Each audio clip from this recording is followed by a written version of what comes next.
यो people, good morning, good evening, good afternoon. जो video देख रहा हूं सबके लिए कैसे हैं सब लोग?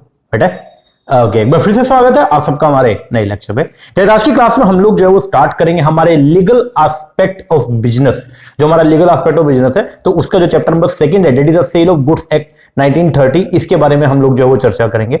ओवरऑल मिलाकर के इसके ऊपर हम लोग जो है वो 4 से 5 लेक्चर जो है वो लगाने वाले हैं। ओके, और आज का वीडियो जो है वो बहुत ही ज्यादा इंपॉर्टेंट है। क्यों? क्योंकि आज का वीडियो बेसिकली इस सेल ऑफ गुड्स एक्ट का पूरा स्नैपशॉट है। स्नैपशॉट का मतलब ये है कि इसमें क्या पढ़ना है, ओके, क्या है इसका बेसिक्स है, वो सब हम आज के वीडियो के अंदर जो है वो कवर करने वाले हैं। बहुत सारे बच्चों के मैसेजेस आए कि सर कितने दिन हो गए सर आपकी कोई वीडियो जो है वो नहीं आया, कुछ इशू चल रहा था और वो अब रिजोल्व हो गया। अब डेली बेसिस पे हम लोग जो है वो वीडियो जो है वो यूट्यूब पे भी अपलोड करेंगे। ओके, और जैसे कि आप सभी जानते हैं कि अपने दिसंबर के अंदर जो पेपर होना है, ओके, उसके डेट्स तो अनाउंस हो चुके हैं। 6 दिसंबर से जो है वो बोला गया है कि 6 तारीख से जो है वो पेपर कंडक्ट होने स्टार्ट हो जाएंगे एनटी नेट के। तो आप ये मान 6 से चलेंगे आगे तक, तो आप ये मान के चलो कि आपका पेपर 6 को ही है, तो आपको उसके हिसाब से स्ट्रेटजी जो है वो फॉर्मेट करनी है, ठीक है ना। तो लगभग 70 डेज आपके पास में अवेलेबल है, तो आप बढ़िया तरीके से जो है वो प्रिपरेशन कीजिए। 70 दिन मोर देन सफिशिएंट है। आप अगर करना चाहें तो बहुत कुछ कर सकते हैं इस टाइम के अंदर, ठीक है ना।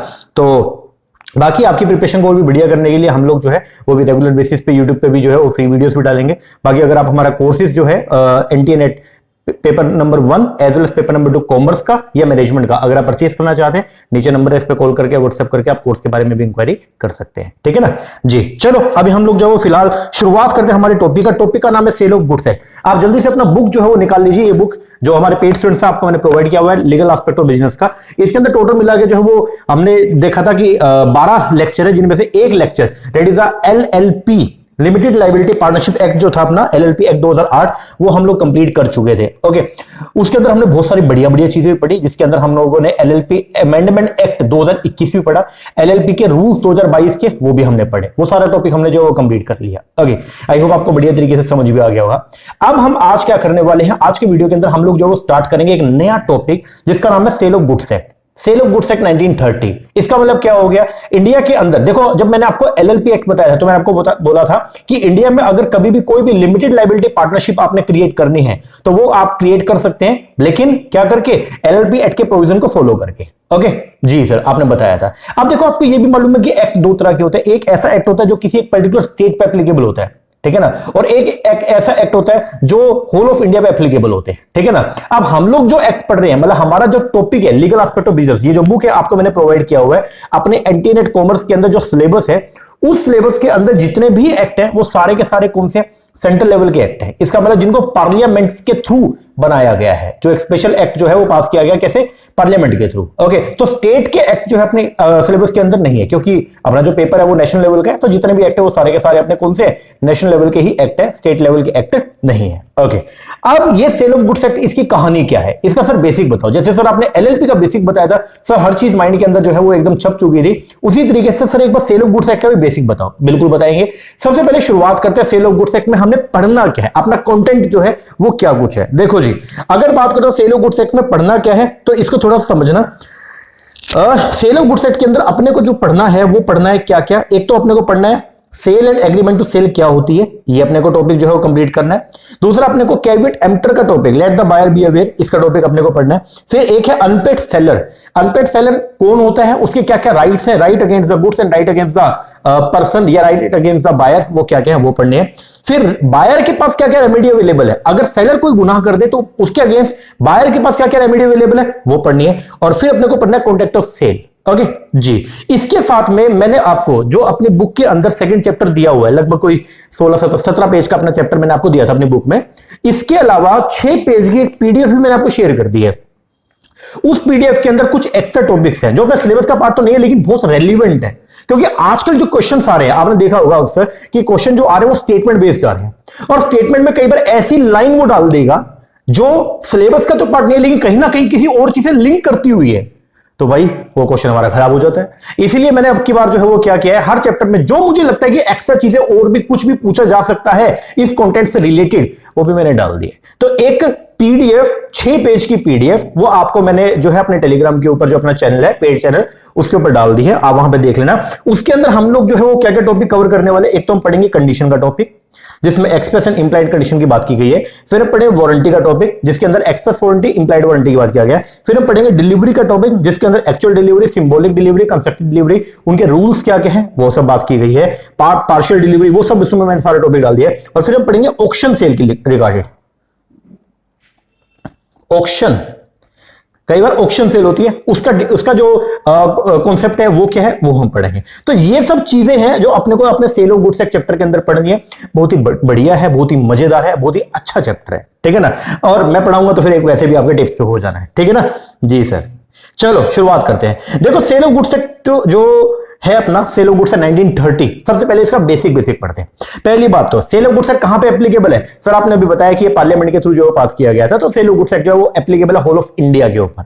तो ये सेंट्रल लेवल का आपका जो है वो क्या है, लॉ है, सेंट्रल लेवल का एक्ट है, तो ये होल ऑफ इंडिया के ऊपर एप्लीकेबल है। और वो जो कहानी है कि क्या कोई एक्ट जो पहले बोलते थे कि एक्सेप्ट जे&के, तो क्या अब वो जे&के पे भी एप्लीकेबल है? यस, क्योंकि 370 जब आर्टिकल 370 वहां से जो क्या हो गया, रिपील हो गया, तो उसके बाद जो एक्ट इंडिया के ऊपर एप्लीकेबल थे वो सारे एक्ट जो है वो जे&के के ऊपर भी एप्लीकेबल हो गए हैं, ठीक है। तो पहली बात एप्लीकेबिलिटी की बात करते हैं, तो सेल ऑफ गुड्स एक्ट जो है वो होल ऑफ इंडिया के ऊपर क्या है, एप्लीकेबल है। कब आया? अपने इंडिया में आजादी से पहले। अपना देश आजाद हुआ 15 अगस्त 1947 को, उससे पहले सेल ऑफ गुड्स एक्ट 1930 के अंदर जो है अंग्रेजों ने बना दिया था। तो कब आया? केम इनटू फोर्स 1 जुलाई 1930 को। टोटल मिला के इस एक्ट के अंदर कितने सेक्शंस हैं? तो इसमें 66 सेक्शन है, 1 से लेके 66। जो ये सेक्शन जो है वो बेसिकली किसको डील करते हैं? ये डील करते हैं सेल, कॉन्ट्रैक्ट और सेल ऑफ गुड्स। तो इसका मतलब क्या हो गया, जब कभी भी अपने भारत के अंदर, ध्यान देना, जब कभी भी इंडिया के अंदर गुड्स की सेल का कोई भी कॉन्ट्रैक्ट होगा, जब कभी भी इंडिया के अंदर गुड्स की सेल का कोई भी कॉन्ट्रैक्ट होगा, तो उस कॉन्ट्रैक्ट को गवर्न करेगा सेल ऑफ गुड्स एक्ट। ध्यान से सुनिएगा। ये मान लीजिए मेरा एक फोन है, ओके, ये मेरे पास में एक फोन है, ओके।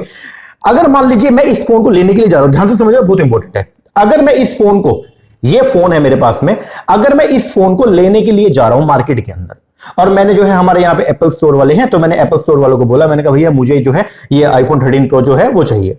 अब ये मैंने एक कॉन्टेक्ट कर लिया उनके साथ, और मैंने बोला कि आप मुझे एप्पल का 13 प्रो मैक्स जो है वो मुझे बेचिए, और मैं आपसे प्रॉमिस करता हूं कि इसके बदले में लगभग 1.25 लाख का मुझे उस टाइम पे पड़ा था, तो मैं आपको 1.25 लाख रुपया जो है वो क्या करूंगा, पे करूंगा। ये जो कॉन्ट्रैक्ट हुआ, एप्पल वाले, एप्पल स्टोर वाले ने मेरे साथ क्या कॉन्ट्रैक्ट किया कि हम आपको जो है वो क्या करेंगे, इस फोन की ओनरशिप जो है वो क्या करेंगे, ट्रांसफर करेंगे। और मैंने उनसे क्या प्रॉमिस किया कि आप अगर मुझे इसका ओनरशिप ट्रांसफर करेंगे तो बदले में मैं आपको जो है इसका प्राइस जो है वो क्या करूंगा, ट्रांसफर करूंगा। इसको बोलते हैं कॉन्ट्रैक्ट ऑफ सेल। और अपने देश के अंदर जब कभी भी गुड्स का कॉन्ट्रैक्ट ऑफ सेल होगा, ध्यान से सुनिएगा, अपने इंडिया के अंदर जब कभी भी किसी भी मूवेबल गुड्स का कॉन्ट्रैक्ट ऑफ सेल होगा, तो उसको गवर्न करने के लिए जो प्रोविजन है वो सब कहां पे दिए गए हैं, सेल ऑफ गुड्स एक्ट 1930 में। ध्यान से समझिए, जब भी गुड्स का क्या होगी, सेल, जब भी इंडिया के अंदर गुड्स की सेल का कोई भी क्या होगा, कॉन्ट्रैक्ट होगा, तो उसको कौन गवर्न करेगा, उसको गवर्न करेगा अपना सेल ऑफ गुड्स एक्ट 1930,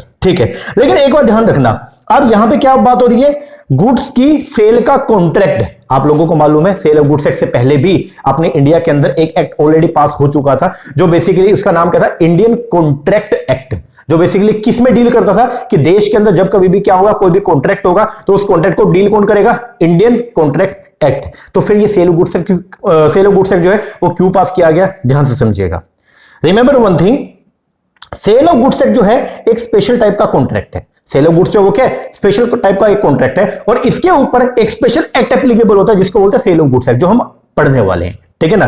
ध्यान से समझिएगा दोबारा से, सेल ऑफ गुड्स एक्ट जो है वो क्या है, एक स्पेशल टाइप का कॉन्ट्रैक्ट है, तो इसको गवर्न कौन करता है, सेल ऑफ गुड्स एक्ट। लेकिन क्योंकि ये कॉन्ट्रैक्ट भी है, तो इसके ऊपर इंडियन कॉन्ट्रैक्ट एक्ट के कुछ प्रोविजन भी एप्लीकेबल होते हैं। आप समझिएगा, अगर कोई ऐसी कंडीशन आ गई है, सेलर में और बायर में कोई झगड़ा हो गया, और उन झगड़े का निपटान करने के लिए कोई प्रोविजन चाहिए, और वो प्रोविजन अगर सेल ऑफ गुड्स एक्ट में दिया हुआ है, तो फिर sale of goods act applicable होगा। लेकिन अगर कभी ऐसा हो गया, सेलर का और बायर का आपस में कोई गुड्स को लेकर के झगड़ा हो गया, और उस झगड़े को कैसे उसका निपटान करना है, इसके provision sale of goods act में नहीं दिए हुए हैं, लेकिन उसके प्रोविजन इंडियन कॉन्ट्रैक्ट एक्ट में दे रखे हैं, तो फिर क्या होगा, तो इंडियन कॉन्ट्रैक्ट एक्ट जो है वो एप्लीकेबल हो जाएगा। क्या लिखा है मैंने यहां पे देखो, सेल ऑफ गुड्स एक्ट जो है वो क्या है, वो एक स्पेशल टाइप का कॉन्ट्रैक्ट है। यस सर बिल्कुल है, और लेकिन है तो ये कॉन्ट्रैक्ट। यस, तो क्वेश्चन ये आ गया कि सर इसके ऊपर कौन सा एक्ट एप्लीकेबल होगा, उस पे इंडियन कॉन्ट्रैक्ट एक्ट 1872 एप्लीकेबल होगा या सेल ऑफ गुड्स एक्ट 1930 ये एप्लीकेबल होगा। तो मैंने आपको बोला कि सेल ऑफ गुड्स जो है वो स्पेशल टाइप का एक कॉन्ट्रैक्ट है, sale of goods special type का कॉन्ट्रैक्ट है, तो उसके ऊपर स्पेशल टाइप का एक्ट एप्लीकेबल होगा, और वो स्पेशल टाइप का जो एक्ट है वो है कौन सा, sale of goods act. Okay जी, तो ये एप्लीकेबल होगा। लेकिन जहां पे सेल ऑफ गुड्स एक्ट की जो प्रोविजन है वो क्या है, साइलेंट है। ध्यान देना, जहां पे सेल ऑफ गुड्स एक्ट की प्रोविजन जो है वो क्या है, साइलेंट है, तो वहां पे इंडियन कॉन्ट्रैक्ट एक्ट के प्रोविजन जो है वो एप्लीकेबल हो जाएंगे। आई होप आपको समझ में आ गया हो इतना तो। यस सर, और एक मजे की बात बताऊं आपको, क्या सर मजे की बात बता दो, उससे थोड़ा मजा भी कर लेते हैं। मजे की बात यह है, सेल ऑफ गुड्स एक्ट से पहले एक बात बताओ, सेल ऑफ गुड्स एक्ट तो आपका 1930 में आया। यस हाँ जी सर बिल्कुल सही कह रहे हो। क्या उससे पहले इंडिया के अंदर गुड्स का सेल परचेज के कॉन्ट्रैक्ट नहीं होते थे, या होते थे? सर होते थे। तो उनको कौन डील करता था, क्या उनको कोई डील ही नहीं करता था, या उनको भी डील करते थे? उनको भी डील करते थे। तो उनको डील करता था इंडियन कॉन्ट्रैक्ट एक्ट। समझना इस बात को। Earlier sale of goods act जो है, सेल ऑफ गुड्स एक्ट से रिलेटेड जो भी प्रोविजन थे वो सब कवर्ड थे कहां पे, इंडियन कॉन्ट्रैक्ट एक्ट 1872 में। और जब सेल ऑफ गुड्स एक्ट 1930 को बनाया गया, जब सेल ऑफ गुड्स एक्ट 1930 के अंदर पास ऑन किया गया, तो क्या किया गया, तो इंडियन कॉन्ट्रैक्ट एक्ट में वो सारे प्रोविजन जो सेल ऑफ गुड्स से रिलेटेड थे उन सबको वहां से क्या कर दिया, हटा दिया। तो क्या बोलते हैं, when sale of goods act 1930 comes into force, then तो क्या हुआ, सेक्शन 76 से लेकर के सेक्शन 123 जो है ऑफ इंडियन कॉन्ट्रैक्ट एक्ट, उनको क्या कर दिया गया, रिपील कर दिया, बोले तो उनको रद्द कर दिया गया। आई होप समझ में आ गया होगा। यस सर, अर्लियर शुरुआत में अंग्रेजों ने इसका नाम जो है वो रखा था Indian sale of goods act, लेकिन आजादी के बाद 1963 के अंदर हमारी गवर्नमेंट ने जो है इसका नाम थोड़ा सा चेंज किया और बोल दिया कि अब इसका नाम Indian sale of goods act नहीं, इसका नाम सिंपल सा होगा क्या, सेल ऑफ गुड्स एक्ट। तो क्या है, अर्लियर इसका नाम क्या था, इंडियन सेल ऑफ गुड्स 1930 था, लेकिन 22 नवंबर 1963 को ये जो वर्ड है इंडियन, इसको यहां से क्या कर दिया, रिमूव कर दिया अर्लियर नेम से, एंड नाउ नया नाम जो है वो दिया गया क्या, sale of goods act 1930। I hope इतना समझ में आ गया होगा। यस और नो? Yes sir. तो एक बार थोड़ा सा अभी तक जो पढ़ा उसकी थोड़ी सी बात करते हैं। चलो जल्दी से बोलो, sale of goods act 1930 applicable किस पे, होल ऑफ इंडिया पे। कब आया, 1 जुलाई 1930 को। ओके, टोटल सेक्शन कितने, 66। ओके, ये जो एक्ट है वो किसको डील करता है, इंडिया में जब कभी भी जो है वो क्या होगा, गुड्स की सेल का कोई भी कॉन्ट्रैक्ट होगा तो उसको गवर्न करने के लिए एक एक्ट हमने पास कर दिया जिसको बोलते हैं सेल ऑफ गुड्स एक्ट 1930।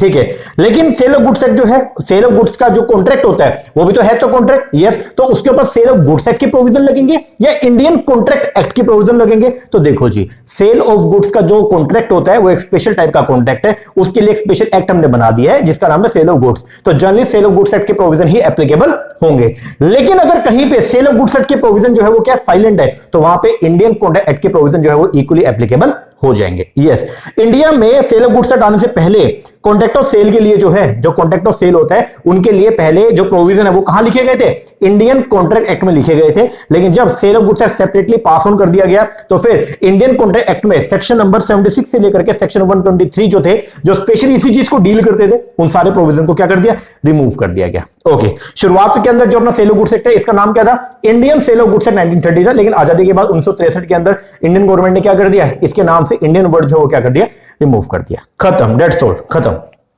अब आओ, मैंने आपको अभी एक बात बोली है, क्या बोला सर, आपने ये बोला कि ये किसको डील करता है, समझना बहुत इंपॉर्टेंट है कि सेल ऑफ गुड्स एक्ट किस चीज को डील करता है। Sir sale of goods act जो डील करता है किस चीज को, जब कभी भी इंडिया के अंदर क्या होगा, इंडिया में गुड्स की सेल्स का कॉन्ट्रैक्ट होगा, जब कभी भी इंडिया में गुड्स की सेल का क्या होगा, कॉन्ट्रैक्ट होगा। ध्यान देना, जब कभी भी इंडिया के अंदर गुड्स की सेल का क्या होगा, कॉन्ट्रैक्ट होगा, तो वहां पे क्या लगेगा, वहां पे sale of goods act applicable हो जाएगा। But the question is, sir हमें तो ये तो नहीं पता कि ये गुड्स की सेल का कॉन्ट्रैक्ट क्या होता है, थोड़ा वो बता दो एक बार। आओ जी आओ, एक ट्रेंडिंग एग्जांपल के थ्रू बताते हैं। इन्हें तो जानते होगे आप, सर इन्हें कौन जानता, हमारे मोदी जी हैं, जानते हो नहीं जानते हो, अरे भाई पीएम साहब है, ठीक है। इन्हें जानते हो आप, ये जॉर्जिया मेलोनी को, सर अभी G20 जो हुआ अपने इंडिया के अंदर, उसके अंदर हमने देखा था सर, ये आई थी, इटली की पीएम है, इटली के अंदर जब क्राइसिस हो गया था तो उसके बाद में जो है वो ये बाद में ये पीएम बनी है। ओके, तो ये अभी इन्होंने जो है इंडिया के अंदर विजिट किया, अभी G20 सम्मेलन जो हुआ तो ये आए थे इंडिया के अंदर। अब एक एग्जाम्पल लेके चलते हैं वैसे ही, ठीक है ना, जस्ट फॉर फन ओनली, ठीक है ना, सीरियस मत होना इस बात को लेकर के। चलो एग्जाम्पल जो है वो क्या है, ध्यान से समझना। ये जो है जॉर्जिया मेलोनी, इन्होंने मोदी जी से कॉन्टेक्ट किया। इनके पास में कुछ गुड्स थी, इनके पास में कोई गुड्स, मान लीजिए ये एप्पल है एग्जांपल, मान लो ये तो भाई मेरे पास में तो गरीब आदमी, हम तो 13 प्रो है हमारे पास में, तो अब तो एप्पल 15 प्रो आ गया। ओके, तो मान लो ये मेलोनी जी जो है वो इंडिया के अंदर 15 प्रो लेके आई, ठीक है, मान लो ये 15 प्रो मैक्स है। ओके, और ये इंडिया के अंदर 15 प्रो जो है वो लेके आई, और इन्होंने मोदी जी को बोला कि मोदी जी मैं आपसे प्रॉमिस करती हूं, मैं आपसे प्रॉमिस करती हूं कि मैं आपको जो है 15 प्रो, ये जो मेरे गुड्स हैं, ये जो कार्टून ना, इनके अंदर 15 आईफोन 15 प्रो मैक्स है, और मैं आपसे प्रॉमिस करती हूं, और ये प्रॉमिस करती हूं कि हम आपको ओनरशिप देगा, हम आपको ये 15 प्रो मैक्स का ओनरशिप देगा। मोदी जी बोले ओके ठीक है मेलोनी जी, अगर आप हमें 15 प्रो मैक्स का ओनरशिप देंगे तो हम भी इसके बदले में आपको क्या करेंगे, प्राइस का पेमेंट करेंगे।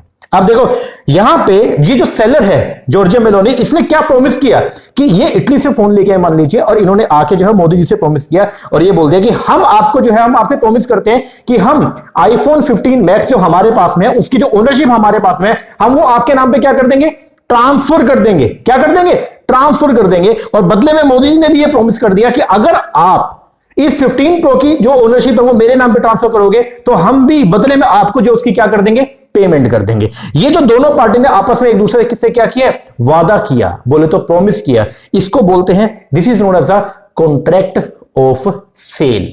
और ये किसका किसका है, ये जो कॉन्ट्रैक्ट है किसका है, गुड्स का। किसका, गुड्स का। मेलोनी ने क्या प्रॉमिस किया कि मैं आपको ये जो गुड्स हमारे पास अवेलेबल है, इस गुड्स की क्या क्या करूंगी, ओनरशिप आपके नाम पे ट्रांसफर करूंगी, और बदले में हमारे मोदी जी क्या बोलते हैं कि ठीक है, अगर आप हमको जो है वो गुड्स की ओनरशिप ट्रांसफर करेंगे तो मैं आपको इसके बदले में जो है वो क्या करूंगा, इसकी कीमत जो है वो क्या करूंगा, पे करूंगा। ये जो दोनों पार्टी के बीच में, बायर और सेलर के बीच में ये जो कॉन्ट्रैक्ट हुआ, this contract is known as the contract of sale. इसको बोलते हैं हम लोग क्या, कॉन्ट्रैक्ट ऑफ सेल। समझ में आया, ये सुनो, बोलो यस सर। तो ये है आपका कॉन्ट्रैक्ट ऑफ सेल। और अगर इंडिया में कोई भी कॉन्ट्रैक्ट ऑफ सेल होता है तो इसको डील करने के लिए इंडिया में सेल ऑफ गुड्स एक्ट 1930 के जो प्रोविजन है वो इसके ऊपर एप्लीकेबल हो जाते हैं। आई होप इतना समझ में आ गया थोड़ा बहुत जी। आप पढ़ते हैं कॉन्ट्रैक्ट ऑफ सेल है क्या। आ जाओ जल्दी से, आप ना अपने बुक के अंदर आ जाओ और हम लोग जो स्टार्ट करेंगे। बुक में सबसे आखिरी जो टॉपिक है ना, पहले उसके ऊपर आओ, पहले वो पढ़ेंगे हम लोग। कॉन्ट्रैक्ट ऑफ सेल की कहानी जो है वो है क्या। आओ, कॉन्ट्रैक्ट ऑफ सेल क्या होता है। कॉन्ट्रैक्ट ऑफ सेल अभी आपको मैंने बताया। कॉन्ट्रैक्ट ऑफ सेल देखो, कॉन्ट्रैक्ट है तो इसका मतलब दो पार्टी होंगी उसके अंदर, एक होगा बायर, एक होगा कौन, सेलर। जनरली एक बार लेमन लैंग्वेज के अंदर हम बात कर रहे हैं, ठीक है, आम बोलचाल की भाषा के अंदर हम बात कर रहे हैं कि अगर कभी भी कोई एक क्या होगा, कॉन्ट्रैक्ट होगा सेल का, ठीक है, तो उसके अंदर क्या होगा, एक दो पार्टी होंगी, एक होगा बायर, एक होगा सेलर। बायर जो है वो सामान लेना चाहेगा, सेलर जो है सामान बेचना चाहेगा। जब सेलर सामान को बेचेगा तो बायर बदले में क्या कर देगा, पेमेंट कर देगा। ये जो कॉन्ट्रैक्ट हो गया इन दोनों पार्टी के बीच में, इसको बोलते हैं कॉन्ट्रैक्ट ऑफ सेल। आओ थोड़ा बहुत पढ़ते हैं। लॉ की लैंग्वेज क्या बोलती है। लॉ ने कानून जो है अपना सेल ऑफ गुड्स एक्ट 1930, उसके सेक्शन नंबर 4 के अंदर जो है वो डिफाइन किया गया कॉन्ट्रैक्ट ऑफ सेल को। और ये बोला गया contract of sale of goods जो है वो एक कॉन्ट्रैक्ट है जिसमें सेलर जो है, कौन, सेलर, अपने केस में कौन, मेलोनी, जॉर्जिया जी, वो क्या करेगी, ट्रांसफर करेगी या एग्रीमेंट करेगी कि हम ट्रांसफर करेंगे प्रॉपर्टी। अब यहां पे सेल ऑफ गुड्स एक्ट में जब कभी भी प्रॉपर्टी का मतलब आए, प्रॉपर्टी वर्ड आ जाए तो समझ जाना प्रॉपर्टी का मतलब है यहां पे ओनरशिप। प्रॉपर्टी का मतलब क्या है, ओनरशिप। यहां पे ब्रैकेट में दिया भी हुआ है क्या, ओनरशिप। तो जब कभी भी ऐसा नहीं प्रॉपर्टी ट्रांसफर कर दी, प्रॉपर्टी का मतलब ये नहीं है कि कोई जमीन ट्रांसफर कर दी, प्रॉपर्टी ट्रांसफर का मतलब क्या, ओनरशिप ट्रांसफर कर दिया। समझ में आया क्या, ये सर क्या बोलते हैं। एक contract of sale of goods एक कॉन्ट्रैक्ट है जहां पे सेलर जो है, कौन, सेलर, क्या करेगा, ट्रांसफर करेगा या एग्रीमेंट करेगा कि हम फ्यूचर में आपको क्या करेंगे, ट्रांसफर करेंगे। क्या ट्रांसफर करेंगे, ओनरशिप। किसमें थी हमारी ओनरशिप, गुड्स के अंदर। किसको करेंगे, बायर को करेंगे, और बदले में क्या मिलेगा, प्राइस मिलेगा। इसको बोलते हैं हम लोग क्या, कॉन्ट्रैक्ट ऑफ सेल। दोबारा से जब भी कोई बड़ी डेफिनेशन है तो अगर उसको पढ़ना है प्रॉपर्ली तो उसको तोड़ तोड़ के पढ़ो। चलो दोबारा एक बार देख लेते हैं इसको। बोलते हैं contract of sale of goods जो है एक कॉन्ट्रैक्ट है जहां पे सेलर जो है वो या तो इमीडिएट ट्रांसफर कर देगा या प्रॉमिस करेगा कि मैं फ्यूचर में आपको क्या करूंगा, ट्रांसफर करूंगा। क्या ट्रांसफर करने वाला, ओनरशिप। किसकी ओनरशिप, गुड्स की ओनरशिप, और बदले में उसको क्या मिलेगा, प्राइस मिलेगा। इसको, इस कॉन्ट्रैक्ट को बोलते हैं हम लोग क्या, कॉन्ट्रैक्ट ऑफ सेल। स्कोप की अगर बात करते हैं तो बोलते हैं कॉन्ट्रैक्ट ऑफ सेल जो है वो एक जेनरिक टर्म है और इसका जो एरिया है वो सेल से बहुत ही क्या वाइडर है। दस इसके अंदर सेल भी आएगा और साथ में एग्रीमेंट टू सेल भी आएगा। सेल में तो क्या होता है, इमीडिएट डिलीवरी होता है, लेकिन एग्रीमेंट टू सेल में हमने कॉन्ट्रैक्ट आज कर लिया, लेकिन डिलीवरी कब हो रही है, फ्यूचर में, पेमेंट कब हो रही है, फ्यूचर में, तो वो भी आपके कॉन्ट्रैक्ट ऑफ सेल के अंदर क्या है, इंक्लूड है। तो ध्यान देना, हम लोग जो है वो सेल नहीं पढ़ रहे, हम लोग जो है एग्रीमेंट टू सेल नहीं पढ़ रहे, हम लोग पढ़ रहे हैं क्या, कॉन्ट्रैक्ट ऑफ सेल। और कॉन्ट्रैक्ट ऑफ सेल में दोनों आएंगे। इस एक्ट के अंदर जो अपना सेल ऑफ गुड्स एक्ट है, उसमें जहां भी कॉन्ट्रैक्ट ऑफ सेल आ जाए तो समझ जाना वहां पे दोनों की बात की जा रही है, सेल की भी एंड एग्रीमेंट टू सेल की भी। तो क्या बोल रहे हैं, स्कोप जो है वो क्या है, बहुत ही वाइडर है। और वाइडर का मतलब क्या है, the term contract of sale एक जेनरिक टर्म है और इसका स्कोप बहुत ही क्या है, ब्रॉडर है देन द टर्म सेल। तो इसके अंदर क्या क्या आएगा, कॉन्ट्रैक्ट ऑफ सेल में, कॉन्ट्रैक्ट सेल में दो चीजें आएंगी, पहला सेल और दूसरा एग्रीमेंट टू सेल। तो ये बात हमेशा ध्यान रखना कि जो कॉन्ट्रैक्ट ऑफ सेल की अगर हम बात करें तो इसमें दोनों चीजें, इसमें कॉन्ट्रैक्ट सेल का कॉन्ट्रैक्ट भी आएगा एंड एग्रीमेंट टू सेल का कॉन्ट्रैक्ट भी आएगा। ठीक है, अब जब भी कॉन्ट्रैक्ट ऑफ सेल होगा तो उसके कुछ असेंशियल एलिमेंट्स है, वो क्या क्या, वो ये 5 है, एक एक करके पढ़ेंगे। सबसे पहला असेंशियल क्या है, क्या जरूरी है जब कभी भी कॉन्ट्रैक्ट ऑफ सेल होगा तो उसके लिए क्या क्या कंडीशन पूरी होनी जरूरी है। सबसे पहला जो है वो क्या होगा, इसमें दो पार्टी होगा, there must be two distinct party, कम से कम क्या होंगे, दो पार्टी होंगे, एक होगा सेलर और एक होगा कौन, बायर। अब बायर कौन है उसको डिफाइन किया गया, तो बोलता है बायर का मतलब वो पर्सन जो या तो एक्चुअल में क्या कर रहा है, बाय कर रहा है, या एग्रीमेंट कर रहा है कि वो क्या करेगा, बाय करेगा, या तो अभी के अभी बाय कर रहा है या प्रॉमिस करेगी मैं फ्यूचर में आपसे क्या करूंगा, बाय करूंगा। दोनों ही बंदों को बोल देंगे हम लोग कौन, बायर। क्या बोल देंगे, बायर। अब जैसे मेलोनी जी जो है वो आईफोन लेके आई तो मोदी जी और बोले ये वाला आईफोन मुझे अभी चाहिए, तो मोदी जी कौन हो गए, बायर। और वहीं पे जो है वो अमित शाह जी है और वो बोले ये वाला आईफोन जो है आप मुझे 1 महीने बाद जो है वो भेज देना और 1 महीने बाद मैं आपको उसके बदले में पेमेंट भी कर दूंगा, कॉन्ट्रैक्ट आज ही हो गया। तो अमित शाह जो है वो भी कौन है, बायर ही है। तो बायर कौन है, बायर वो पर्सन है जो क्या करता है, जो या तो इमीडिएट बाय कर लेगा या एग्रीमेंट करेगा कि वो फ्यूचर में क्या करने वाला है, बाय करने वाला है, उसको बोलेंगे क्या, बायर। सेम आपका सेलर, सेलर कौन है, जो या तो क्या करता है, सेल करता है या एग्रीमेंट करता है कि मैं फ्यूचर में क्या करूंगा, सेल करूंगा, उसको बोलते हैं हम लोग क्या, सेलर। तो seller means a person who sell, जो क्या करता है, सेल करता है या वो एग्री करता है कि वो क्या करेगा, सेल करेगा गुड्स को। तो अगर ऐसा एग्रीमेंट करने वाला बंदा जो है उसको भी हम बोलेंगे क्या, सेलर। आओ जी, कुछ खास बातें जहां से क्वेश्चन बन सकते हैं। A person can not by his own goods, ये बात हमेशा ध्यान रखना, एक पर्सन खुद की गुड्स को कभी भी जो है वो बाय नहीं कर सकता। And the sale has to be necessary made to another person, तो ना तो आप खुद से कभी गुड्स खरीद सकते और अगर आपने कभी भी सेल करने तो आप खुद को कभी भी गुड्स सेल नहीं करोगे, हमेशा सेल करने के लिए कोई दूसरा पर्सन होना चाहिए, उसी को आप क्या करोगे, सेल करोगे। कुछ एग्जांपल दे रखे हैं, सबसे पहले देखो जी, क्या, ए person who is part owner of the property. मान लीजिए ये 3 लोग थे, ए बी सी, इन तीनों ने मिलकर के जो है वो एक प्रॉपर्टी को परचेस कर लिया और वो प्रॉपर्टी थी 90 लाख रुपीस की। ओके, तीनों ने 30 लाख रुपए मिला के और ये 90 लाख की प्रॉपर्टी को क्या कर लिया, परचेस कर लिया। ठीक है जी, अब यहां पे ए बोला यार मैं ये प्रॉपर्टी में मेरा जो हिस्सा है वो बेचना चाहता हूं, तो बी बोला आप एक काम करो ये हिस्सा मुझे दे दो। अब ए ने वो हिस्सा किसको दे दिया, बी को दे दिया। क्या ये सेल है, यस, ये क्या है, सेल है। क्या बोलते हैं, a person who is a part owner, एक पर्सन जो पार्टली ओनर किसी प्रॉपर्टी का, कैन सेल, वो बेच सकता है goods to other owner for announcing the right, अपने राइट को छोड़ने के लिए वो गुड्स दूसरे पर्सन को बेच सकता है और ये सेल मानी जाएगी। ओके, पार्टनर जो है, अब एबीसी मान लो तीनों ने मिलकर जो है एक पार्टनरशिप फर्म बनाई, ओके, और वो फर्म जो है वो आईफोन बना बना के बेचती है। क्या ये पार्टनर अपनी पार्टनरशिप फर्म से क्या कोई गुड्स ले सकता है, यस। क्या वो सेल मानी जाएगी, यस। तो क्या बोलते हैं, पार्टनर में buy goods from the firm और sell goods to the firm, और ये भी जो है वो सेल मानी जाएगी। लेकिन कुछ चीजें जो सेल नहीं है वो क्या, आइए, a person who is not aware that he is the owner of the goods cannot buy the same from another person who pretend to be the owner। मेरी एक, मान लीजिए एक एग्जांपल के तौर पे ये मेरा एक फोन है, ओके, हम दोनों अभी ऐसे कैजुअली बैठे थे और ये मेरा एक फोन है और ये फोन आपने जो है उठा लिया, ओके, और ये फोन की ओनरशिप किसकी है, मेरी है। ये फोन है किसका, मेरा। और आप ये बोल रहे हैं कि एक काम करो सर, ये फोन आप ले लीजिए, मैं आपको ये जो है वो 200 रुपए में दे देता हूं। ये फोन जो इसका ओनर कौन है, मैं ओनर हूं, और आप प्रिटेंड कर रहे हैं कि आप इसके ओनर हैं और आप अगर ये मुझे बेच रहे हैं, क्या ये सेल मानी जाएगी, नो, क्योंकि इसका एक्चुअल में ओनरशिप राइट जो है किसके पास में, मेरे पास में है, तो इसको सेल माना नहीं जाएगा। तो क्या बोलता है, a person who is not aware, जो अभी अवेयर नहीं था कि वो गुड्स का एक्चुअल ओनर है, can not buy the same from another person who pretend to be the owner. दूसरा, जब कभी भी जो है वो पार्टनरशिप फर्म का जो है वो क्या हो रहा है, डिसोल्यूशन हो रहा है, और डिसोल्यूशन के टाइम पे फर्म जो है अपनी सारी एसेट जो है बेच रही है और उनमें से कुछ एसेट अगर पार्टनर को दे दे तो उसको सेल माना नहीं जाएगा। तो क्या बोलते हैं, distribution of the goods among the partner on dissolution is not a sale because they are the joint owner of the property, क्योंकि वो प्रॉपर्टी के जॉइंट ओनर है। ओके जी सर, चलो जी अब आगे बढ़ते हैं। फिर बात आएगी गुड्स, जो भी ट्रीटमेंट होगा किसके अंदर होगा, गुड्स के अंदर होगा। अब गुड्स को भी डिफाइन किया गया, ठीक है। अब गुड्स में क्या क्या आ सकते हैं सर, गुड्स के अंदर ये क्या, ये अपना माउस आ सकते हैं, यस। क्या गुड्स के अंदर जो है ये रिमोट आ सकता है, यस। क्या गुड्स के अंदर पेन ड्राइव आ सकती है, यस। क्या गुड्स के अंदर पेन आ सकता है, यस। क्या गुड्स के अंदर जो है मोबाइल फोन आ सकता है, यस। क्या गुड्स के अंदर जो है ये प्रॉपर्टी पूरी आ सकती है, क्या गुड्स में प्रॉपर्टी आ सकती है सर, ये तो नहीं पता। तो सेल ऑफ गुड्स एक्ट के अंदर जो है गुड्स टर्म को भी डिफाइन किया गया। हम यहां पे क्या बोल रहे हैं, सेल ऑफ गुड्स एक्ट किसको गवर्न करता है, सेल ऑफ गुड्स एक्ट जो है इंडिया में जब कभी भी गुड्स की सेल का कॉन्ट्रैक्ट होगा उसको कौन डील करेगा, सेल ऑफ गुड्स एक्ट करेगा। तो पता तो हो कि भाई गुड्स में क्या क्या आएगा। तो इंडियन कॉन्ट्रैक्ट जो आपका सेल ऑफ गुड्स एक्ट है उसने गुड्स टर्म को भी जो है वो क्या किया, डिफाइन किया। आओ पढ़ते हैं गुड्स का मतलब क्या है। बोलते हैं goods means every kind of movable property. Goods के अंदर क्या आएगी, हर तरह की मूवेबल जो प्रॉपर्टी मूव हो सकती है। इसका मतलब लैंड, इसका मतलब बिल्डिंग, क्या ये गुड्स है, नो सर। तो इसका मतलब क्या हो गया कि जो आपकी इमूवेबल प्रॉपर्टी है ये गुड्स की डेफिनेशन में नहीं आती है। तो पहली बात गुड्स मींस, गुड्स का मतलब जो है वो क्या, every kind of movable property other than actionable claim and money. Goods के अंदर जो है वो क्या आएगा, हर तरह की मूवेबल प्रॉपर्टी आएगी लेकिन पैसा नहीं आएगा। अब एक बात बताओ, मेरे पास है क्या कुछ, चलो ये देता हूं। ये मेरे पास में एक 500 रुपए का नोट है, दिस इज द, ये क्या है पहले ये बताओ सर, ये करेंसी है अपने देश की, यस। क्या ये गुड्स है, पहले बताओ क्या ये मूवेबल है, अगर मैं ये आपको दे सकता हूं, यस। मूव कर रही है, यस। क्या मैं ये नोट जो है वो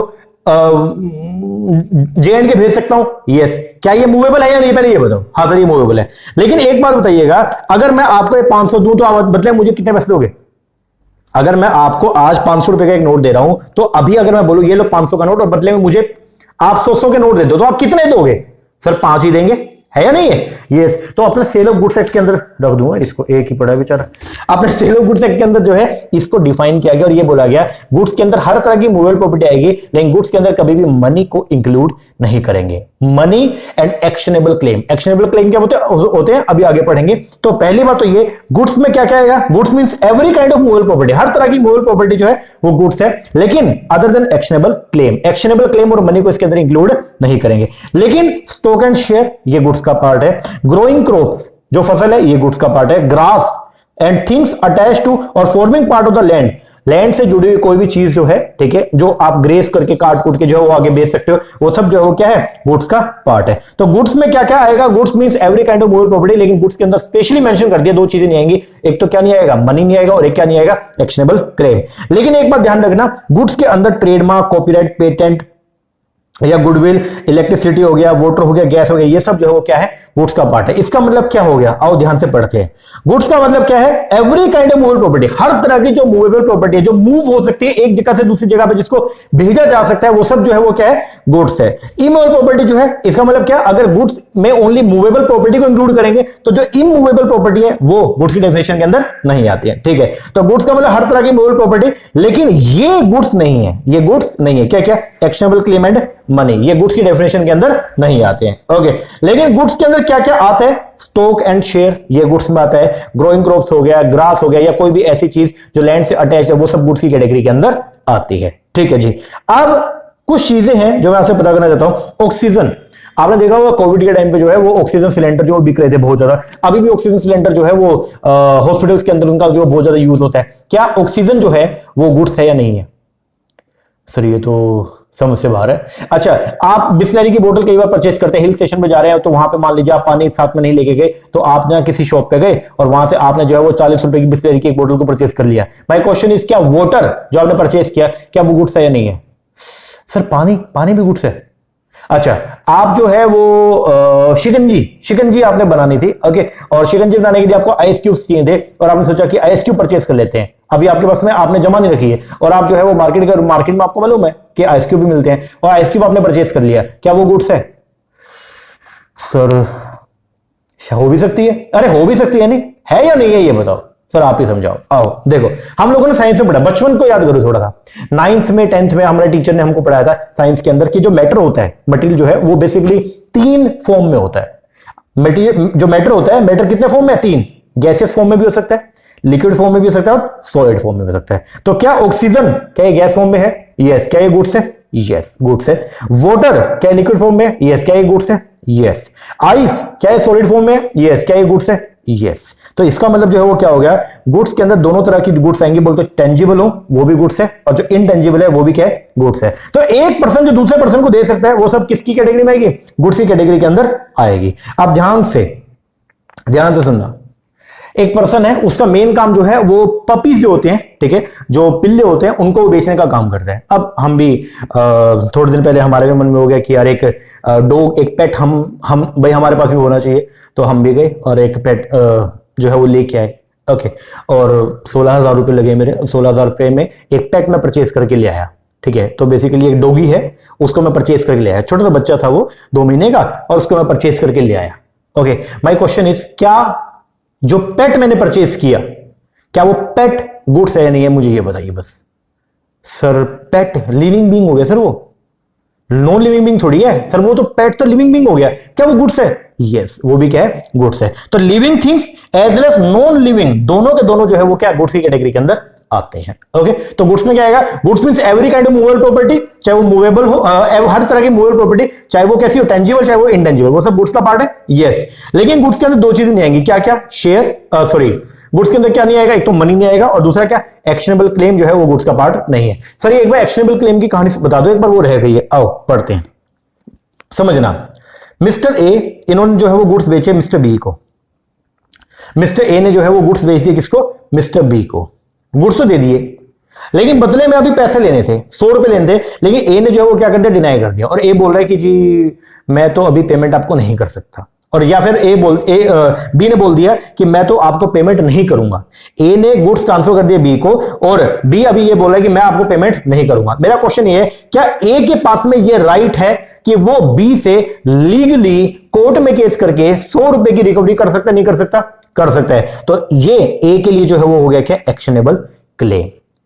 वो क्लेम जिन पे एक्शन लिया जा सकता है लॉ के अंडर, उसको बोलते हैं हम लोग क्या? Actionable claim. तो एक्शनेबल क्लेम का मतलब जो है वो क्या हो गया कि 100 रुपए का क्लेम जो ए है वो बी से 100 रुपए क्लेम कर सकता है लीगली केस करके, इसको बोलते हैं हम लोग क्या? Actionable claim. तो बस आप ये बात ध्यान रखिएगा कि गुड्स के अंदर क्या आएगा? हर तरह की मूवेबल प्रॉपर्टी आएगी, इन गुड्स जो है वो क्या नहीं आएगा? मनी और एक्शनेबल क्लेम जो है वो गुड्स का पार्ट नहीं है। ठीक है जी। अब ट्रांसफर होगा प्रॉपर्टी इन गुड्स। प्रॉपर्टी का मतलब आपको मैंने बताया, जब कभी भी इस पूरे एक्ट के अंदर प्रॉपर्टी वर्ड आ जाए तो समझ जाना प्रॉपर्टी का मतलब यहां पे कोई जमीन जायदाद से नहीं है। प्रॉपर्टी का मतलब यहां पे जो है वो किससे?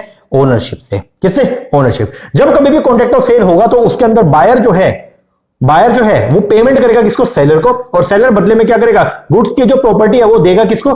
बायर को। गुड्स की प्रॉपर्टी का मतलब गुड्स की ओनरशिप, वो किसको ट्रांसफर करेगा? बायर को ट्रांसफर करेगा। चलो पढ़ते हैं। पासिंग ऑफ प्रॉपर्टी का मतलब जो है वो क्या होता है? पासिंग ऑफ प्रॉपर्टी का इंप्लाइज पासिंग ऑफ ओनरशिप। जब कभी भी आ जाएगी passing of property pass on कर दी, इसका मतलब क्या?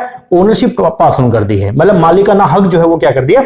पास ऑन कर दिया। ठीक है। If the property has pass to the buyer, अगर प्रॉपर्टी जो है वो बायर को पास कर दी गई है, इसका मतलब जो भी ओनर्स के राइट थे वो सारे अब किसके पास में? बायर के पास में। तो जो रिस्क है गुड्स का वो सब किसका हो गया? अब बायर का। And note of the seller, even though चाहे गुड्स जो है वो अभी भी सेलर के पोजेशन में हो, फिजिकली गुड्स अभी भी सेलर की दुकान के अंदर पड़ी है, लेकिन अगर कॉन्ट्रैक्ट हो चुका है, बायर ने पेमेंट कर दी है, बायर उसका मालिक बन गया है, तो भी बायर जो है वो क्या होगा? ओनर ही माना जाएगा। बायर के पास में सारे के सारे मालिकाना हक आ जाएंगे। क्या बोलते हैं देखो, if the property has passed, ED आ गया, इसका मतलब हो चुकी है। अगर ओनरशिप जो है वो दूसरे पर्सन को बोले तो बायर को पास हो चुकी है। अगर property has pass to the buyer तो रिस्क जो है गुड्स के अंदर sold is that of the buyer, तो जो रिस्क होगा अब वो किसका होगा? बायर का। चाहे वो प्रॉपर्टी अभी भी सेलर की कस्टडी में पड़ी है, लेकिन उस प्रॉपर्टी का जो, चाहे वो प्रॉपर्टी सेलर की पोजीशन में है, मतलब फिजिकली वो सेलर के पास पड़ी है, लेकिन उसके मालिकाना हक वो सारे के सारे जो किसके पास होंगे? बायर के पास में होंगे। चलो, देयरफॉर ट्रांसफर ऑफ प्रॉपर्टी का मतलब क्या है? ट्रांसफर ऑफ जनरल प्रॉपर्टी बोले तो ownership, and note the transfer of special property. अब इसके क्या कहानी है इसको भी मैं आगे बढ़ाता हूं, एक बार समझो। ओनरशिप ऑफ गुड्स जो है, ओनरशिप ऑफ गुड्स का मतलब जो है वो क्या? गुड्स का ओनर, गुड्स का मालिक जो है वो कौन है? ठीक है, गुड्स का मालिक कौन होगा? गुड्स का मालिक वो है जिसके पास में क्या है? ऑल राइट्स हैं। जिसके पास क्या है? ऑल राइट है। ऑल राइट का मतलब जो है वो क्या है? ऑल राइट का मतलब जिसके पास में ओनरशिप है। किसको बोलोगे? Who is the owner of the property, who is the owner of the goods? तो आप बोलोगे ओनर ऑफ द गुड्स जो है वो पर्सन होगा जिसके पास में एक गुड्स से रिलेटेड जो है वो ऑल राइट्स है, सारे के सारे राइट है, उसको बोलेंगे हम लोग क्या? Ownership of, owner of goods. Okay, अब सारे राइट का मतलब जिसके पास में राइट है क्या करने का? उस गुड्स को यूज करने का, जिसके पास में राइट है उस गुड्स को डिस्ट्रॉय करने का, जिसके पास में राइट है उस गुड्स से कोई इनकम जनरेट करने का, जिसके पास में राइट है उस गुड्स को दूसरे पर्सन के नाम पे ट्रांसफर करने का, तो उसको बोल देंगे क्या? वो कौन है? वो है जी आपका ओनर। वो क्या हो जाएगा? ओनर। तो ये बात ध्यान रखना, ओनरशिप की अगर हम बात करते हैं, ठीक है, तो यहां पे हमारा जो मकसद है वो क्या है? वो रिलेटेड है किससे? ओनर ऑफ द गुड्स से। ओके, अब ओनर किसको बोलेंगे? बोले तो मालिक किसको बोलेंगे? तो मालिक उसको बोलेंगे जिसके पास में उस गुड्स से रिलेटेड ऑल राइट्स हैं, जिसके पास उस गुड्स से रिलेटेड सारे के सारे राइट है, उसको बोल देंगे हम लोग क्या? ओनर। ओके, अब आइए समझते हैं इस एक्ट में ओनरशिप को क्या बोलते हैं? प्रॉपर्टी। जब कभी बोले ट्रांसफर ऑफ प्रॉपर्टी तो समझ जाना कि मालिकाना हक जो है वो क्या कर दिया गया? ट्रांसफर कर दिया गया। ओनरशिप जो है वो ट्रांसफर कर दी गई है। अब इस एक्ट में ओनरशिप को क्या बोलते हैं? प्रॉपर्टी। और यहां पे जो है वो प्रॉपर्टी दो तरह की है, एक है जनरल प्रॉपर्टी और एक है आपका स्पेशल प्रॉपर्टी। एक है जनरल और एक है स्पेशल। समझना, मिस्टर ए उसके पास में एक बाइक है R15, तो मिस्टर ए के पास में R15 बाइक है, इसका मतलब ए के पास उस बाइक से रिलेटेड सारे राइट हैं। ए चाहे तो उस बाइक को तोड़े, ए चाहे तो उस बाइक को चलाए, ए चाहे तो उस बाइक को बेचे, ए चाहे तो फ्री में किसी को भी दे दे, तो वो सारे राइट किसके पास में? ए के पास में। इसको बोलते हैं जनरल प्रॉपर्टी। क्या बोलेंगे? जनरल प्रॉपर्टी या जनरल ओनरशिप। तो अगर आपके पास में अब देखिएगा, ये फोन मेरा है। ओके, ये फोन जो है ये मेरा है और इस फोन के सारे राइट मेरे पास में है। मैं चाहूं तो इस फोन को मैं बेच दूं मार्केट में, मैं चाहूं तो इस फोन को जो है मैं किसी अपने फ्रेंड को दे दूं, मैं चाहूं तो इसको फेंक दूं, तोड़ दूं, जो मेरा मन चाहे मैं वो करूं। तो इसका मतलब क्या हो गया कि मेरे पास में इस फोन के क्या है? जनरल राइट्स हैं, मतलब जनरल ओनरशिप है। जनरल ओनरशिप का मतलब क्या हो गया? बेसिक राइट्स, वो सारे के सारे मेरे पास। तो जनरल प्रॉपर्टी या जनरल ओनरशिप का मतलब जो क्या हो गया कि अगर मेरे पास में उस पर्टिकुलर गुड्स से रिलेटेड सारे के सारे राइट्स हैं तो मैं बोलूंगा कि मेरे पास में क्या है? जनरल ओनरशिप है। अब ध्यान से समझना, मिस्टर ए के पास में एक बाइक थी और मिस्टर ए ने वो बाइक जो है वो किराए पे दे दी, और किराए पे दे दी मान लो मिस्टर बी को, तो क्या मिस्टर बी के पास में उस बाइक को ओनली यूज करने का राइट है या नहीं है? राइट है। इसको बोलते हैं हम लोग क्या? Special property. स्पेशल प्रॉपर्टी का मतलब जब आपके पास कोई एक लिमिटेड राइट होता है एक पर्टिकुलर गुड्स के रिगार्डिंग, उसको बोलते हैं आप लोग क्या? Special property. तो क्या बोलते हैं? ए ने बी को बाइक जो है वो किस पे दी? रेंट पर दे दी। तो बी को रेंट पर जब बाइक मिली तो बी उसको क्या करेगा? बी के पास राइट है कि उसको क्या करेगा? यूज हो गया। बट सारे नहीं, बी के पास ओनली राइट टू यूज है लेकिन सारे राइट नहीं है, ओनली लिमिटेड है। इसको बोलते हैं हम लोग क्या? Special property. तो जब कभी भी इस सेल ऑफ गुड्स एक्ट के अंदर प्रॉपर्टी वर्ड आ जाए तो समझ जाना प्रॉपर्टी किसको डिनोट कर रहा है? ओनरशिप को। ओनरशिप दो तरह की होती है, एक होती है कौन सा? जनरल ओनरशिप, और एक होती है कौन सा? Special ownership. जनरल ओनरशिप का मतलब क्या है? जब किसी एक पर्टिकुलर गुड्स के से रिलेटेड जो भी सारे के सारे राइट्स वो अगर मेरे पास है तो मैं बोलूंगा मेरे पास उसके जनरल ओनरशिप है या जनरल प्रॉपर्टी है। और जो स्पेशल प्रॉपर्टी होती है इसका मतलब क्या? जो स्पेशल राइट्स होते हैं उनको बोलते हैं हम लोग क्या? स्पेशल ओनरशिप या फिर स्पेशल प्रॉपर्टी। ओके जी सर, चलो आगे बढ़ते हैं।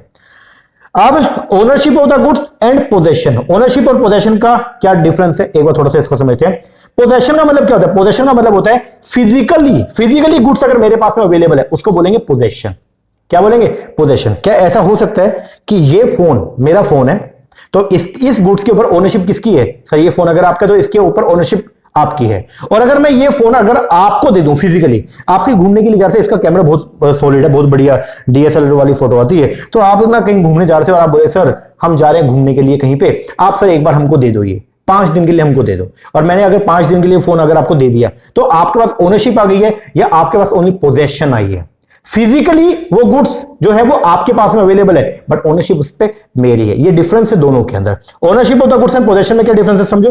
पोजेशन ऑफ द गुड्स का मतलब जो वो क्या होता है? It refer to physical custody, कि वो गुड्स फिजिकली जो है वो आपकी कस्टडी के अंदर है लेकिन आप उसके मालिक नहीं हो। फिजिकल कस्टडी और कंट्रोल ओवर द गुड्स। जबकि प्रॉपर्टी इन गुड्स का मतलब जो है वो क्या होता है? Ownership over the goods. तो ओनरशिप का मतलब जो है वो क्या हो गया? मालिकाना हक मेरे पास है। और पोजेशन का मतलब जो है वो क्या हो गया? ओनली फिजिकल कस्टडी जो है वो किसके पास में? मेरे पास में, लेकिन उसको उससे रिलेटेड जो राइट्स है वो सब मेरे पास में नहीं है। चलो, अब जो कॉन्ट्रैक्ट होगा वो किसके बदले में होगा? प्राइस होगा। बदले में अपने को अगर हमको कोई गुड्स मिलेगा तो बदले में हम क्या करेंगे? कीमत पे करेंगे, प्राइस पे करेंगे। प्राइस की बात करते हैं सबसे पहले क्या? कंसीडरेशन एग्रीड जो किया गया in a contract of sale should be by way of money, जो भी बदले में दिया जाएगा वो हमेशा किस में होगा, मनी में होगा। ठीक है, ऐसा हो सकता है कि पार्टली इन मनी और पार्टली इन आपका जो है वो गुड्स में, ये चीज पॉसिबल है। हाउएवर कंसीडरेशन जो है may be partly in money और पार्टली इन गुड्स, लेकिन होली इन गुड्स है, मतलब मैंने आपसे फोन लिया और मैंने बदले में आपको ये पेन दे दिया, ये सेल ऑफ ये कॉन्ट्रैक्ट ऑफ सेल नहीं है, ये ओनली, ये क्या है, दिस इज अ बार्टर, ये एक्सचेंज हुआ ओनली। ठीक है, तो क्या बोलते हैं, When goods are offered in return of goods, जब गुड्स के बदले में गुड्स ऑफर किया गया, it will not amount to sale, तो वो सेल नहीं है, बट मेयरली ओनली क्या है, ये एक्सचेंज है, इसको बोलते हैं हम लोग क्या, बार्टर। आगे, if there is no consideration, तो वो ओनली क्या माना जाएगा, गिफ्ट, और वो सेल नहीं है। अगर कोई कंसीडरेशन आपने नहीं लिया, मैंने आपको कोई फोन दे दिया, नहीं मैं तो नहीं, चलो ठीक है, मैंने आपका जेआरएफ हुआ और मैं भाई आप मेरे पास आए, सर हमने जेआरएफ कर दिया, और मैंने आपको जो आपका जेआरएफ होने पर मैंने आपको जो है आईफोन दे दिया अपना, मैंने कहा लो यार तुमने जेआरएफ किया, मैं बहुत खुश हुआ, लो आईफोन, क्या ये कॉन्ट्रैक्ट ऑफ सेल है, बोलो नहीं, क्या क्यों, क्योंकि क्या मैं बदले में तुमसे कोई कंसीडरेशन लिया, नहीं लिया, तो ये कॉन्ट्रैक्ट ऑफ सेल नहीं होगा। ठीक है ना जी सर, चलो आगे बढ़ते हैं। अब बात करेंगे type of contract of sale का। अच्छा ये थोड़ा सा समझ लेना, जब कभी भी कॉन्ट्रैक्ट ऑफ सेल की बात आ रही है तो यहां पे दो बात आएंगी, सेल भी आएगा और एग्रीमेंट टू सेल भी आएगा। सेल में क्या, प्रॉपर्टी ट्रांसफर होगी इमीडिएटली। प्रॉपर्टी का मतलब क्या, जल्दी बोलो सर, प्रॉपर्टी का मतलब है ओनरशिप। कॉन्ट्रैक्ट ऑफ, ध्यान से सुनना, contract of sale of goods में सेल भी आएगा, एग्रीमेंट टू सेल भी आएगा। सेल और एग्रीमेंट टू सेल में क्या डिफरेंस है, सेल में जो प्रॉपर्टी है, बोले तो ओनरशिप जो है वो क्या हो रही है, इमीडिएट ट्रांसफर हो रही है किसको, बायर को। लेकिन जो एग्रीमेंट टू सेल है उसमें जो प्रॉपर्टी है, प्रॉपर्टी मतलब जायदाद, अरे सर क्या बात है, प्रॉपर्टी का मतलब ओनरशिप, यस, उसमें ओनरशिप जो है वो ट्रांसफर होगी कब, फ्यूचर डेट को। कब ट्रांसफर होगी, किसी फ्यूचर डेट को, या कोई कंडीशन है उसको, कंडीशन को पूरा करने पर, इसको बोलते हैं एग्रीमेंट टू सेल। तो जो आपका contract of sale of goods है, इसमें दो तरह के आएंगे, एक होगा ये सेल, एक होगा एग्रीमेंट टू सेल। सेल का मतलब जिसके अंदर ओनरशिप जो है वो इमीडिएटली ट्रांसफर कर दिया जाएगा सेलर से बायर को, उसको बोलेंगे एग्रीमेंट ऑफ सेल, और उसको बोलेंगे कॉन्ट्रैक्ट ऑफ सेल। और एग्रीमेंट टू सेल जो है वो क्या होगा, जिसके अंदर जो है ओनरशिप इमीडिएट ट्रांसफर नहीं किया जाएगा। कब किया जाएगा, किसी फ्यूचर डेट पे, या फिर कोई कंडीशन है, वो कंडीशन के पूरा होने पर ओनरशिप ट्रांसफर की जाएगी, उसको बोलते हैं हम लोग क्या, एग्रीमेंट टू सेल। इसके बारे में डिटेल में हम डिस्कशन नेक्स्ट क्लास में करेंगे, अभी के लिए बस एक बार इतना समझे। चलो अब आगे बढ़ते हैं। How a contract of sale is made, एक कॉन्ट्रैक्ट ऑफ सेल जो कैसे जो है वो किया जाता है, तो उसके लिए सबसे पहले क्या होगा, ऑफर एंड एक्सेप्टेंस होगा। Contract of sale is made by an offer, सबसे पहले एक ऑफर दिया जाएगा बाय करने का या सेल करने का गुड्स को, किसके बदले में, प्राइस के बदले में, और फिर उस ऑफर को क्या कर लिया जाएगा, एक्सेप्ट। जब एक वैलिड ऑफर को क्या कर लिया, एक्सेप्ट कर लिया, तो वो क्या बन जाएगा आपका, बोलो क्या हो जाएगा, कॉन्ट्रैक्ट हो जाएगा। दूसरा, पेमेंट और डिलीवरी जो है वो कैसी होगी, कॉन्ट्रैक्ट हो सकता है कि एक कॉन्ट्रैक्ट में प्रोवाइड फॉर इमीडिएट, हो सकता है कि इमीडिएट डिलीवरी ऑफ गुड्स का, हो सकता है इमीडिएट पेमेंट ऑफ गुड्स का, हो सकता है इमीडिएट पेमेंट ऑफ प्राइस का and delivery of the goods हो सकता है डिलीवरी एंड पेमेंट जो है वो इंस्टॉलमेंट में हो सकता है कि डिलीवरी और पेमेंट दोनों के दोनों जो है वो क्या करें, फ्यूचर में करें, बोलते हैं उनका पोस्टपोन हम उसको करें। तो ये सब चीजें जो है वो हो सकती है। ठीक है, फॉर्म्स ऑफ कॉन्ट्रैक्ट, कॉन्ट्रैक्ट कैसे कैसे हो सकता है, तो कॉन्ट्रैक्ट जो है वो राइटिंग में भी हो सकता है, कॉन्ट्रैक्ट जो है वो ओरल भी हो सकता है, और कॉन्ट्रैक्ट जो है वो writing, partly bye in writing and partly by oral या वर्ड ऑफ माउथ भी हो सकता है। ठीक है जी, आगे बढ़ते हैं। अब आएगा क्या टाइम जो है वो कॉन्ट्रैक्ट ऑफ सेल की एसेंस है, तो हम बोलेंगे नो, टाइम जो है वो कॉन्ट्रैक्ट ऑफ सेल की एसेंस नहीं है। मतलब क्या कीमत जो वक्त है, क्या वक्त का कॉन्ट्रैक्ट ऑफ सेल पे कोई गहरा इंपैक्ट पड़ जाएगा, नहीं, उसका कोई लेना देना नहीं है। तो बोलते हैं स्टिपुलेशन, बोलते condition as to time of payment, किस टाइम पे पेमेंट करिए, इसकी जो कंडीशन है, क्या ये एसेंस है, क्या ये कॉन्ट्रैक्ट ऑफ सेल का ही सार है, नहीं, वो चीज नहीं है। Unless a different intention appears from the terms of the contract. तो आप बस ये बात ध्यान रखना कि जो टाइम है वो कॉन्ट्रैक्ट ऑफ सेल का एसेंस नहीं है। टाइम का मतलब किस टाइम पे पेमेंट करनी है, वो किस टाइम पे पेमेंट हो रही है, ये चीज जो है वो आपका कॉन्ट्रैक्ट ऑफ सेल का जो है वो एसेंस नहीं है।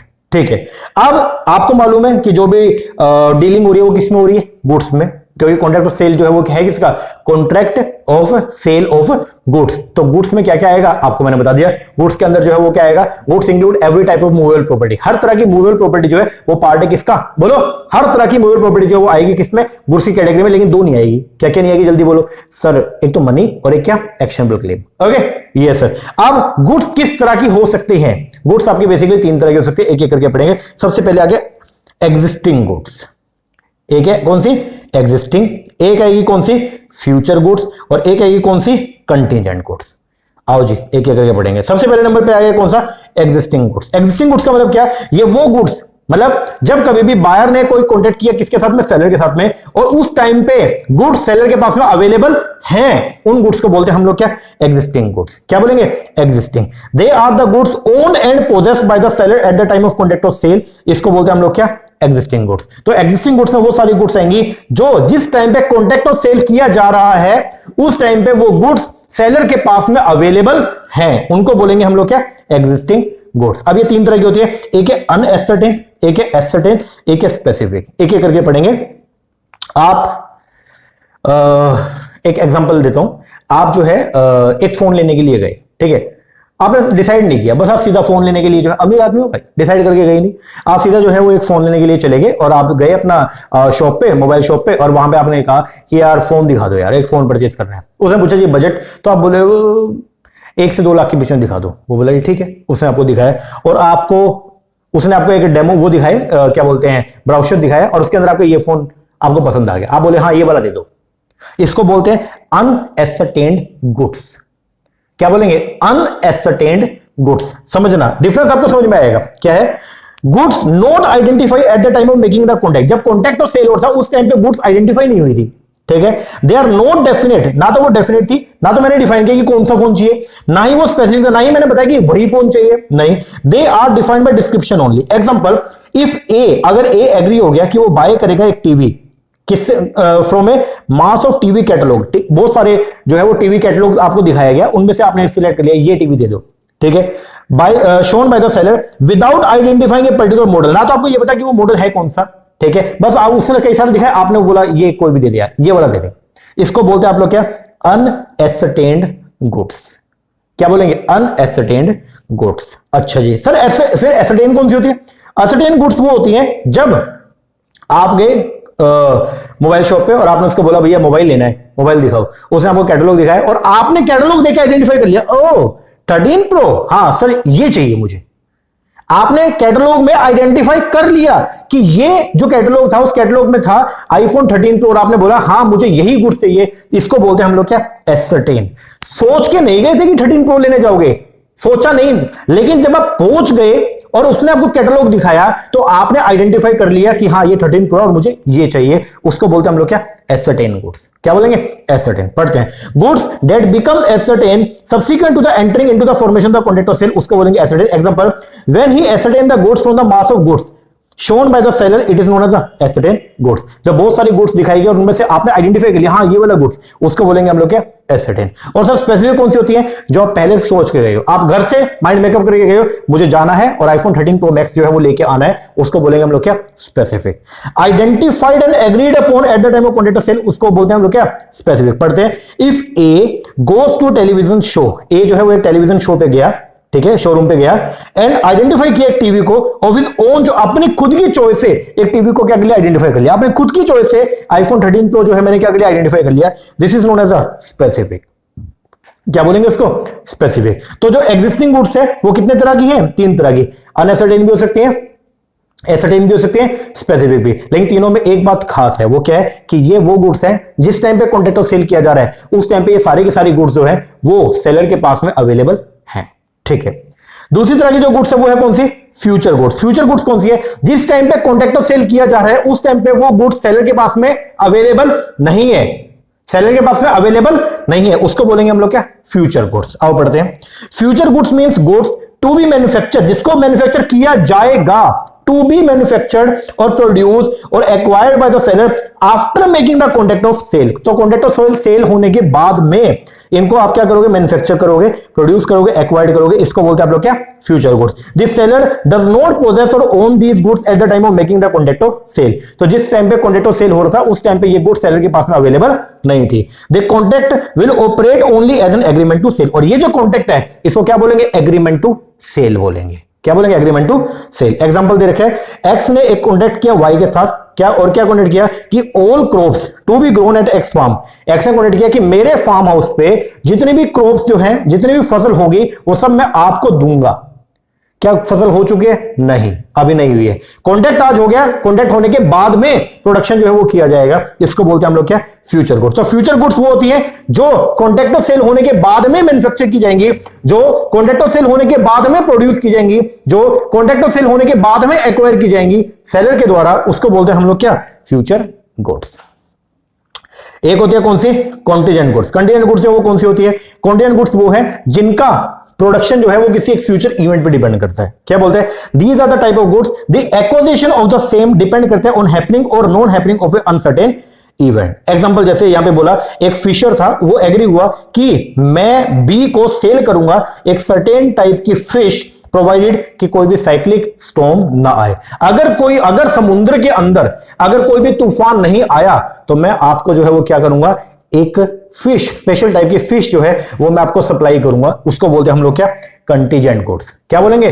कंटीजेंट। तो कंटीजेंट गुड्स तो किसी कंडीशन पे डिपेंड कर रही है, और कंडीशन जो है वो क्या? कि अगर तूफान नहीं आया तो मैं आपको गुड्स दूंगा, और तूफान आ गया तो गुड्स नहीं मिलेंगे, इसको बोलते हैं हम लोग क्या? Contingent goods. तो गुड्स की अगर बात करते हैं तो कितनी तरह की? 3 तरह का। एक है कौन सा? बोलो जल्दी से सर। एक तरह की गुड्स जो है वो है कौन सी? एग्जिस्टिंग। एक तरह की जो गुड्स है वो है कौन सी? फ्यूचर। और एक तरह की जो गुड्स है वो है कौन सी? कॉन्टीजेंट। ओके जी सर। लो जी, आज का ये करना था। अच्छा, ये डिफरेंस दे रखा है फ्यूचर गुड्स में, कंटीजेंट गुड्स में, ये एक बार के लिए आप थोड़ा सा पढ़ लीजिएगा। बेसिक सी बातें बिल्कुल ही, ठीक है। तो अभी के लिए आज जो हमने पढ़ा बेसिक हमने पढ़ लिया कॉन्ट्रैक्ट ऑफ सेल का। आई होप आपको समझ में आ गया होगा। एक बार इतना कीजिए, बाकी का टॉपिक जो नेक्स्ट वीडियो के अंदर करेंगे। और लेक्चर कैसा लगा कमेंट करके जरूर बताना। अगर लेक्चर अच्छा लगा आपको तो अच्छा कमेंट कीजिएगा, कोई कमी लगी है वो भी बताइएगा। और अगर आप भी दिसंबर 2023 में जो एंटीनेट का पेपर होना है उसकी प्रिपरेशन कर रहे हैं, या जून के लिए प्रिपरेशन कर रहे हैं, जून 2024 के अंदर जो एंटीनेट का पेपर होगा उसके लिए अगर आप प्रिपरेशन कर रहे हैं, तो आप अगर चाहें तो हमारा ऑनलाइन बैच है वो आप परचेज कर सकते हैं, जिसमें आपको आपके घर पे बैठे बैठे जो है paper number 1 as well paper number 2 दोनों के वीडियो लेक्चर, दोनों का पूरा स्टडी मटेरियल हार्ड कॉपी में आपके होम एड्रेस पे अवेलेबल करवा दिया जाएगा। घर पे बैठे बैठे आप तैयारी कर सकते हैं, इधर उधर जाने की रिक्वायरमेंट नहीं है। रिकॉर्डेड लेक्चर्स हैं, आप अपने टाइम के हिसाब से कभी भी उनको देख सकते हैं। और सारे के सारे जो लेक्चर्स हैं वो बिल्कुल एकदम फ्रेशली रिकॉर्ड करके हम आपको जो है प्रोवाइड करवाएंगे। और साथ में आपको रिवीजन करने के रिवीजन की सेपरेट वीडियोस मिलेंगी, और प्रैक्टिस करने के प्रैक्टिस के एमसीक्यूज भी आपको प्रोवाइड करवाए जाएंगे। तो अगर आप इंटरेस्टेड है, नीचे नंबर है, इस पर कॉल करके या व्हाट्सएप करके आप इंक्वायरी कर सकते हैं। ओके जी सर। बाकी कैसे प्रिपरेशन करना है, ओके, तो वो अभी मैं वीरवार को, मतलब परसों जो है वो उसका मैं वीडियो डालूंगा, कंप्लीट स्ट्रेटजी कि किस तरीके से जो है वो दिसंबर में जो पेपर होना है आप किस तरीके से उसको क्रैक कर सकते हैं बढ़िया मार्क्स के साथ में। तो वो सब हम परसों जो है वो डिस्कस करेंगे। ओके जी सर। चलो अभी के लिए एक बार इतना कीजिए, बाकी मिलते हैं नेक्स्ट वीडियो में। तब तक के लिए थैंक यू वेरी मच।